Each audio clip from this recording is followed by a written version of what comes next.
일본의 한 스피치 콘테스트에서 68회나 입상했습니다. 스피치의 달인이 이야기하는 논리적으로 전달하는 5가지 포인트를 알려드리겠습니다. 단 5분이면 충분합니다.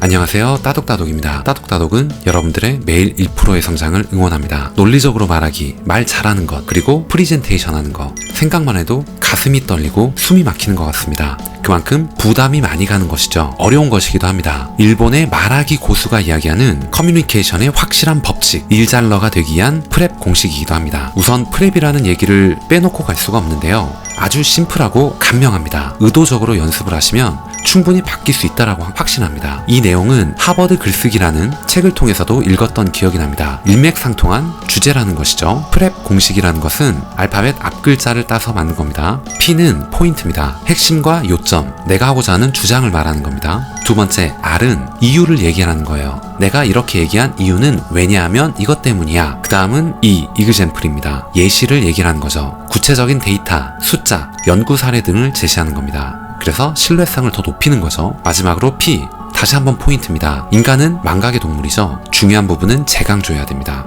머릿속에 각인시켜야 되기 때문이에요. 이 법칙을 기반으로 늘 생각을 하시면서 제가 지금 말씀드리는 5가지를 함께 버무리면 정말 파워풀한 말하기가 될 수 있지 않을까, 이런 생각이 들었습니다. 첫 번째는 한 문장을 짧게 만든답니다. 제가 예전 읽었던 유시민의 글쓰기, 그리고 강원국 작가의 책에서도 일맥상통하게 얘기를 하는 주장이에요. 한마디로 문장을 쪼개는 겁니다. 아무리 흥미로운 이야기라고 해도 너무 길어지면 사람들이 집중하지 못합니다. 그 내용을 전부 이해하기 쉽지 않아요. 요점별로 짤막하게 요약을 해야 됩니다. 즉, 마침표를 부지런히 찍으라는 것과 같습니다. 내용도 간결해지고요. 말하는 사람도, 그리고 이야기를 듣는 사람도 편안함을 느낄 수 있습니다. 두 번째는 주어를 분명하게 밝힌답니다. 요점이 뭔지 의견을 낼 때는 누구의 의견인지 확실히 밝혀둬야 하기 때문이에요. 또한 여러분들이 실제 업무 현장, 회사에서 보면 누가를 확실히 밝히지 않으면 나중에 문제 생겼을 때 책임 소재를 분명히 하기 어렵습니다. 이야기가 길어지는 와중에 누가에 대한 부분이 없으면 청중 입장에서는 이 이야기의 끝이 어디지? 이런 생각을 하게 됩니다. 중간에 집중력을 잃을 수도 있겠죠.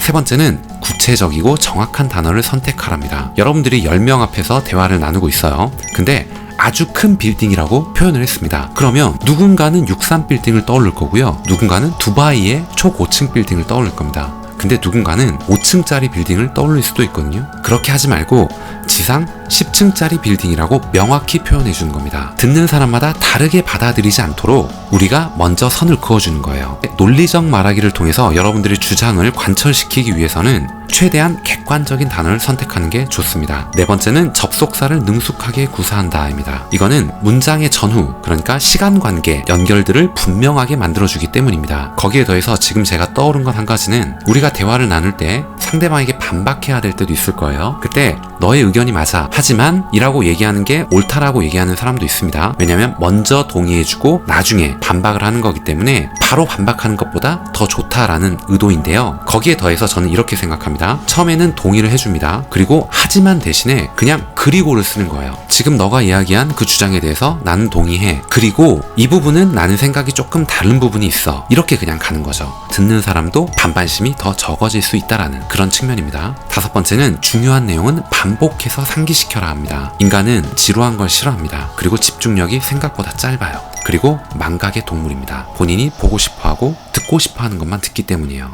그러한 측면에서라도 반복해서 상기시켜준다, 재강조한다는 정말 중요한 부분입니다. 중요한 내용은 반복하세요. 상대방에게 강한 인상을 남길 수 있기 때문입니다. 오늘은 말하기, 그리고 프리젠테이션 하는 걸 업으로 하는 사람이라면 굉장히 파워풀한 스킬을 배울 수 있는 책을 소개해드렸습니다. 생각정리, 노트, 메모, 이 분야에 있어서 이미 유명해진 생각정리 클래스 복주한 대표가 강력 추천한 책이기도 합니다. 여러분들도 논리적으로 말할 수 있습니다. 오늘 여러분들께 드린 이야기가 조금이라도 도움이 되셨거나 재밌게 들으실 수 있으셨다면 좋아요, 그리고 구독 꼭 부탁드리겠습니다. 그리고 여러분들 머릿속에 떠올랐던 생각과 의견들을 자유롭게 댓글을 통해서 남겨주세요. 다음 시간에 더 좋은 내용, 더 좋은 콘텐츠를 가지고 인사드리도록 하겠습니다. 이상 따뜻한 성장을 꿈꾸는 따독따독이었습니다. 감사합니다.